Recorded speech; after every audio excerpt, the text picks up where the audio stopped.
Ndezvipi zvimwe zvamunoshandisa imimi kuattracta makastoma? Ina ndiende kumaprofita, ndiende kung'anga.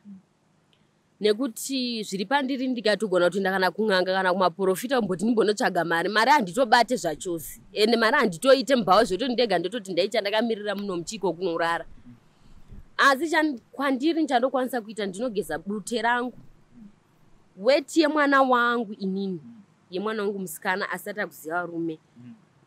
Ndikangoigeza kumeso, ndageza nebute, ndakubuda pandogeza kumeso neweti yemwana wangu. Ndoise ichiomera kumeso. Ndozvinhu zvanokwanisa kuita. Ende unomanyirwa. Ndinotomanyirwa kutodarika veve vanototi vakasvika wombotanga wageza nemushonga wotodi.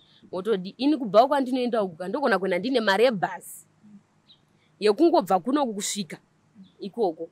But pandinozopfuma kuseni ndichidzoka kunoku nechitotaura kuti pamwe ndinotori kana kuma 30 25.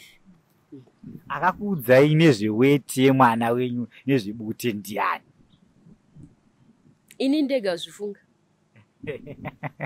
Bozi weti yemwana ka. Weti yemwana asati akuziva rume, asati akudi, aina chakaipa kwa aina chayakashatira. Nekuti regai vajesu vakati regai vadiki vauye kwandiri nekuti havana chavanoziva. Saka ndinongogeza weti yemwana wangu, ndogeza bute rangu. Bute ndine munhu angu wandakamboendera akapota achinditi iwe zviri pauri unofanira kungoti kana wafunga unotsvaga mari unongogeza bute. Ndogeza bute rangu roomera pamhiri pangu ndichitaurawo zvandichitaurawo. Ndogeza weti yemwana wangu ndochibuda.